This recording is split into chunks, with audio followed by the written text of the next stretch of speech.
തിരുവചന സന്ദേശങ്ങൾ ശ്രവിക്കുന്നതിനായി ഭാഗ്യവചനധാര ഇന്ന് തന്നെ സബ്സ്ക്രൈബ് ചെയ്യുക. ദൈവം നിങ്ങളെ അനുഗ്രഹിക്കട്ടെ.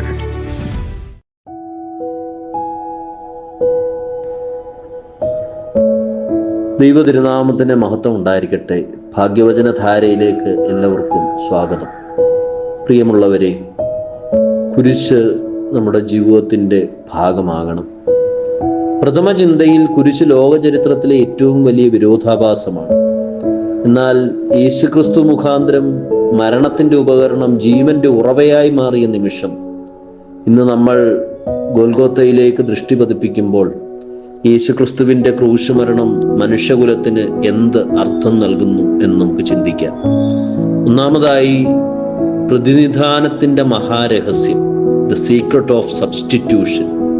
ക്രൂശിന്റെ കേന്ദ്ര സന്ദേശം പകരം എന്നാണ്. നീതിമാൻ അനീതിയുള്ളവന് വേണ്ടി മരിച്ചു.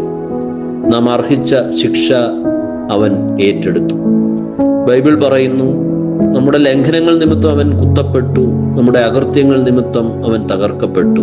യെശയ്യാവിന്റെ പ്രവചന പുസ്തകം 53:5. പ്രശസ്ത ദൈവശാസ്ത്രജ്ഞൻ ലിയോൺ മോറിസ് പറയുന്നു, the cross is the ultimate demonstration that sin is serious and God is serious about saving sinners. ക്രൂശ് തെളിയിക്കുന്നത് പാപം എത്ര ഗൗരവമുള്ളതാണെന്നും പാപികളെ രക്ഷിക്കുന്ന കാര്യത്തിൽ ദൈവം എത്ര ഗൗരവമുള്ളവനാണെന്നും. മനുഷ്യകുലത്തിന്റെ പ്രശ്നം പാപമാണ്. നമുക്ക് സ്വയം രക്ഷ നേടാനാവില്ല. ഒരു മുങ്ങിത്താഴുന്നവനെ രക്ഷിക്കണമെങ്കിൽ പുറത്തുനിന്ന് ഒരാൾ വന്ന് അവന്റെ സ്ഥാനത്ത് മുങ്ങണം. കാൽവറിയിൽ അത് സംഭവിച്ചു.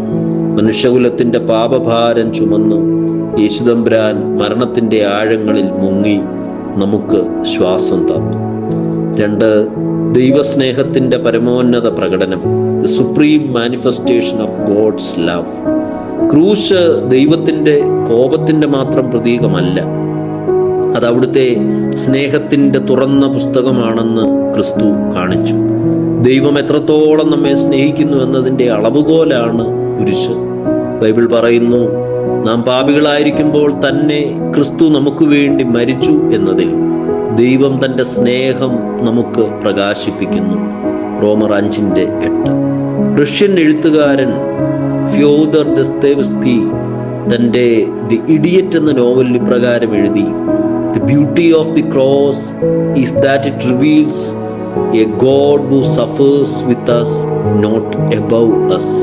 ക്രൂശിന്റെ സൗന്ദര്യം അത് നമുക്ക് കാണിച്ചു തരുന്നത് നമുക്ക് മീതെയല്ല, നമ്മോടൊപ്പം കഷ്ടപ്പെടുന്ന ഒരു ദൈവത്തെയാണ്. മനുഷ്യകുലം ഏറ്റവും വലിയ ദുരന്തങ്ങൾ നേരിടുമ്പോൾ പലപ്പോഴും നാം ചോദിക്കുന്ന ചോദ്യമാണ്, ദൈവമേ നീ എവിടെ?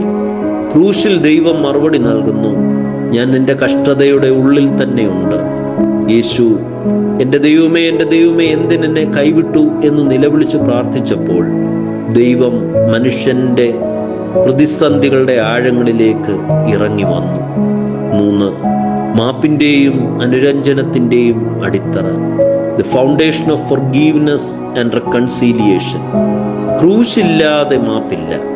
ദൈവവും മനുഷ്യനും തമ്മിലുള്ള അകൽച്ച ഇല്ലാതാകുന്ന പാലമാണ് ഗോകുൽത്തം. ക്രൂശിൽ വെച്ചാണ് ശത്രുതയുടെ മതിൽ ഇടിച്ചു കളയപ്പെട്ടത്. വേദപുസ്തകം പറയുന്നു, അവന്റെ ക്രൂശിന്റെ മൂലമായി രക്തം ചൊരിഞ്ഞ് സമാധാനമുണ്ടാക്കുവാൻ അവൻ ഇഷ്ടപ്പെട്ടു. കൊലോസ്യർ 1:20. ആഫ്രിക്കൻ ദൈവശാസ്ത്രജ്ഞനായ ഡെസ്മണ്ട് ടുട്ടു പറഞ്ഞു, without the cross there is no forgiveness. The cross is God's way of saying, I love you this much and I am willing to pay any price to bring you back. ക്രൂശില്ലാതെ മാപ്പില്ല. ഞാൻ നിന്നെ ഇത്രമാത്രം സ്നേഹിക്കുന്നു, നിന്നെ തിരികെ കൊണ്ടുവരുവാൻ എത്ര വിലയും കൊടുക്കുവാൻ ഞാൻ ഒരുങ്ങിയിരിക്കുന്നു എന്ന് പറയാനുള്ള ദൈവത്തിന്റെ മാർഗമാണ് കുരിശ്. മനുഷ്യകുലത്തിന്റെ ഏറ്റവും വലിയ ദാഹം അംഗീകാരവും മാപ്പുമാണ്. നാം പാപബോധത്തിന്റെ ഭാരം ചുമക്കുമ്പോൾ ക്രൂശ് നമ്മോട് പറയുന്നു, നിന്റെ കടം വീട്ടിയിരിക്കുന്നു. ലോകത്തിന് ദൈവത്തോട് അനുരഞ്ജനപ്പെടാൻ ഒരേ ഒരു മാർഗമേ ഉള്ളൂ, യേശുവിന്റെ രക്തത്താൽ തന്നെ. 4, മാനവികതയുടെ മാറ്റത്തിനുള്ള മാതൃക, A model for the transformation of humanity. ക്രൂശ് ഒരു രക്ഷാകരമായ ഉപകരണം മാത്രമല്ല, ഒരു ജീവിത മാതൃക കൂടിയാണ്. ക്ഷമ, സ്വയം ത്യാഗം, വിനയം എന്നിവയുടെ പരമോന്നത പാഠമാണ് യേശു ക്രൂശിൽ നമുക്ക് തന്നത്. അപ്പാ, ഇവരോട് ക്ഷമിക്കണമേ എന്ന ക്രിസ്തുവിന്റെ പ്രാർത്ഥന മനുഷ്യകുലത്തിന് ക്ഷമയുടെ നിത്യ മാതൃകയായി മാറി. ബൈബിൾ പറയുന്നു, ക്രിസ്തുവിലുള്ള ഭാവം തന്നെ നിങ്ങളിലും ഉണ്ടായിരിക്കട്ടെ. ഫിലിപ്പിയർ 2:5.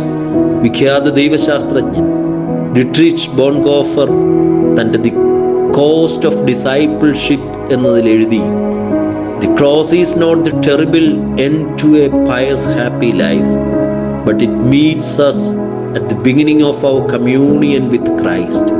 When Christ calls a man, he bids him come and die." കുരിശൊരു ഭക്തനായ മനുഷ്യന്റെ ജീവിതത്തിന്റെ ദാരുണമായ അവസാനമല്ല, മറിച്ച് ക്രിസ്തുവുമായുള്ള കൂട്ടായ്മയുടെ തുടക്കത്തിൽ തന്നെ അത് നമ്മെ എതിരേൽക്കുന്നു. ക്രിസ്തു ഒരു മനുഷ്യനെ വിളിക്കുമ്പോൾ അവൻ വന്ന് മരിക്കാൻ അവനോട് ആവശ്യപ്പെടുന്നു. മനുഷ്യകുലത്തിന് ക്രൂശ് പഠിപ്പിക്കുന്ന പാഠം ഇതാണ്: സ്വാർത്ഥതയിൽ നിന്ന് ത്യാഗത്തിലേക്ക്, പ്രതികാരത്തിൽ നിന്ന് ക്ഷമയിലേക്ക്, അഹങ്കാരത്തിൽ നിന്ന് വിനയത്തിലേക്ക്. യേശുവിന്റെ ക്രൂശ് ലോകത്തിന് കാണിച്ചു കൊടുത്തത് എങ്ങനെ ജീവിക്കണം എന്നല്ല, മറിച്ച് എങ്ങനെ മരിക്കണം എന്നും അതിലൂടെ എങ്ങനെ യഥാർത്ഥ ജീവൻ കണ്ടെത്താം എന്നുമാണ്.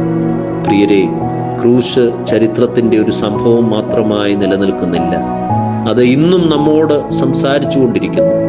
നമ്മുടെ പാപത്തിനു പകരമായി, നമ്മോടുള്ള സ്നേഹത്തിന്റെ പ്രമാണമായി, നമ്മുടെ മാപ്പിന്റെ അടിസ്ഥാനമായി, നമ്മുടെ ജീവിത മാതൃകയായി ആ കുരിശ് നിലകൊള്ളുന്നു.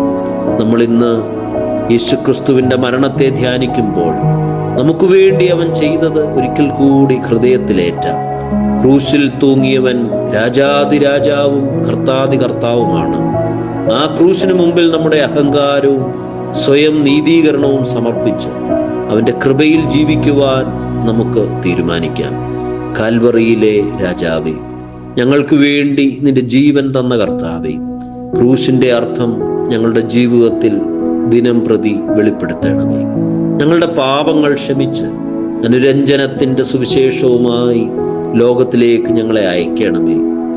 ദൈവം നിങ്ങളെ എല്ലാവരെയും അനുഗ്രഹിക്കട്ടെ.